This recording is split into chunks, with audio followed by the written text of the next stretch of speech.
There are moments in life that you can never prepare for, moments that shake the foundation of everything you thought you knew and leave you standing there, stunned, unable to comprehend how you got to this exact place at this exact moment.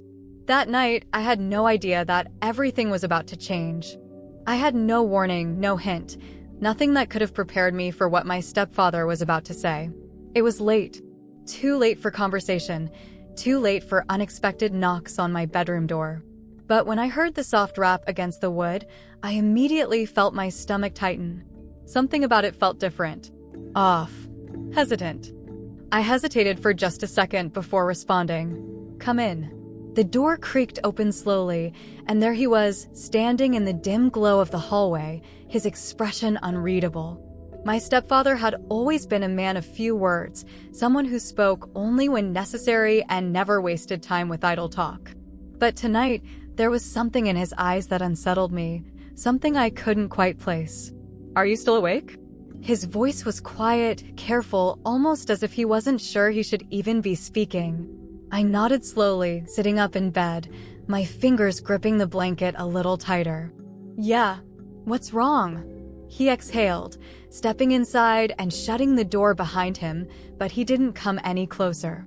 He stood near the doorway, his hands still resting on the doorknob as if he wasn't sure whether to stay or leave. "I need to ask you something." There was a weight to his words, a seriousness that sent a chill up my spine. I swallowed hard. "Okay, what is it?" For a long moment, he didn't say anything. He just looked at me, studying my face like he was searching for something, an answer to a question he hadn't asked yet. And then, finally, he spoke. "I need your help." My breath caught in my throat. My stepfather never asked for help. He was the kind of man who handled everything on his own, who never showed weakness, never let anyone see behind the mask of control he always wore. For him to come to me now, in the middle of the night, and say those words, it meant something was wrong. Very wrong. I forced myself to breathe. With what? His jaw tightened, his fingers flexing slightly against the doorknob before he finally let go and took a slow step forward. "I need you to listen to me very carefully. What I'm about to say, you can't tell anyone. Not your mother. Not your friends. No one. Do you understand?" A shiver ran through me. "Why?" "Because it's not safe." The words sent a fresh wave of unease rolling through me. My stepfather had always been a guarded man, but this was different. This was fear. I swallowed, my voice barely above a whisper. "What's going on?" He hesitated for just a second before reaching into his pocket and pulling out a folded piece of paper. He held it out to me, his hands steady but his expression tense. "Read it." My fingers trembled slightly as I took the paper from him, unfolding it carefully. The second my eyes landed on the words scrawled across the page, my stomach dropped. "We know." I blinked, my heart slamming against my ribs. "What?" "Keep reading." His voice was low, urgent. I forced myself to look back down at the page, my breath coming faster as I scanned the rest of the letter. "You thought you could hide it, but we know everything. Time is running out." My hands tightened around the paper. "What is this? Who sent this?" His expression was unreadable. "That's what I need to find out." A lump formed in my throat. "And what exactly are they talking about? What do they know?" He was quiet for a long time, too long, and then something I buried a long time ago. Something that was never supposed to resurface. My pulse quickened. "And now it has?" He nodded slowly. "Yes. And if I don't deal with it now, we're all in danger." The air in the room seemed to thicken, pressing down on me, making it harder to think, harder to breathe. "Danger? From who?" His jaw tightened. "People I thought I left behind." A deep sense of dread settled in my stomach. "What do you need me to do?" He hesitated. "I need you to trust me, no matter what happens next." The finality in his voice sent ice through my veins. Because I knew, deep down, that whatever my stepfather had just pulled me into, there was no way out. And whatever happened next, it was going to change everything. The weight of his words pressed down on me, making it difficult to breathe, my mind scrambling to grasp the gravity of what he had just said. The reality that whatever was written in that letter wasn't just a threat, it was a warning. A sign that the life I thought we had, the stability I had always relied on, was nothing more than a fragile illusion, ready to shatter at the slightest touch. I could feel my pulse thudding in my ears, my fingers tightening around the paper as if holding it would somehow anchor me, keep me from being swept away by the overwhelming tide of uncertainty and fear that was quickly rising inside me. I swallowed hard, forcing my voice to steady even as my insides trembled. You need me to trust you? That's what you're asking?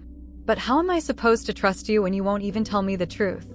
My words came out sharper than I intended, laced with frustration, with desperation, with the growing need to make sense of something that seemed designed to remain hidden. Who are these people? What do they want from you? From us? My stepfather's jaw tensed, his gaze darkening as he stepped back slightly, rubbing a hand over his face like he was trying to find the right words, like he was searching for some way to soften the truth. But when he finally spoke, his voice was low and firm, carrying the weight of something inevitable. They're people I used to know. People I thought I had walked away from. But the problem with the past is that it doesn't stay buried. Not forever. A sharp chill ran through me, the unshakable feeling that I was standing on the edge of something massive, something that had the power to consume us both. So what do they want? Are they trying to hurt you? To hurt Mom? For the first time, I saw it. Hesitation. The briefest flicker of doubt in his expression, the way his shoulders stiffened just slightly, as if whatever he was about to say carried a weight even he wasn't sure he could bear. They don't just want to hurt me, he admitted, his voice barely above a whisper. They want to make sure I pay for what I did. And if that means using the people I love against me, then that's exactly what they'll do. My breath hitched, the words sending a deep, sickening dread curling in my stomach. What did you do? The question barely made it past my lips, but he heard it, and for a long, agonizing moment, he didn't answer. Then, slowly, he exhaled. I made a mistake. A long time ago. A mistake that cost people more than I ever intended. And now, they want payback. I shook my head, gripping the letter so tightly that my fingers ached. Payback for what? His eyes locked onto mine, steady, unreadable. For walking away. The finality of his words struck me harder than I expected, knocking the air from my lungs. Because I understood now. Whatever life he had before, whatever people he was involved with, it wasn't the kind of thing you could just leave behind. And now, they had come back to remind him of that. A suffocating silence stretched between us, heavy with everything that hadn't been said, with the realization that whatever was happening wasn't just a shadow from his past, it was a storm bearing down on us, one that neither of us was prepared for. I wanted to believe that there was a way out of this, that we could find some way to fix it, to make it go away, but the look in his eyes told me otherwise. He had already made his choice. And now I had to make mine. I took a deep breath, trying to steady the shaking in my hands. So what happens now? Do we run? Do we hide? Do we fight back? His expression hardened, his jaw setting in that familiar way that told me he had already decided what came next. We leave. Tonight. The words hit like a punch to the gut, stealing my breath, making my heart slam against my ribs. Leave? Just like that? And go where? Somewhere safe, he said without hesitation, his voice firm, unwavering. Somewhere they can't find us. I stared at him, my thoughts racing, my mind desperately trying to process the fact that in a matter of hours, I would be leaving behind everything I knew, my home, my friends, my life, for a future that had no guarantees. What about Mom? His gaze softened, just slightly. She already knows. She's waiting for us. Something inside me cracked.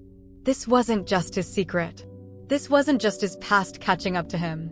My mother knew. She had known. And she had kept it from me.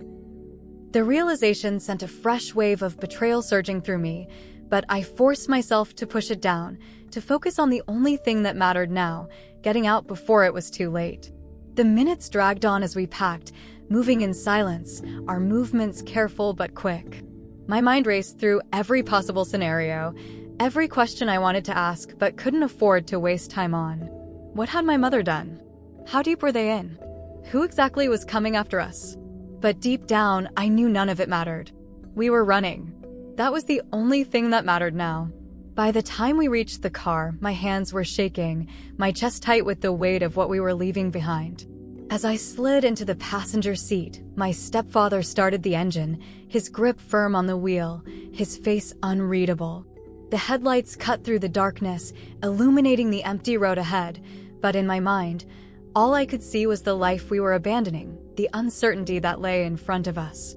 As we pulled away from the house, I forced myself to look back one last time, taking in the place that had been my home, the place that I had thought would always be there, waiting for me. But now, it was just another part of the past. Another thing I had to leave behind. We drove in silence for what felt like hours, the road stretching endlessly ahead, the weight of what was coming pressing against us with every passing mile. I wanted to believe we would be okay, that we would outrun whatever ghosts had come back to haunt us. But deep down, I knew the truth. You can't outrun the past. And sooner or later, it always catches up.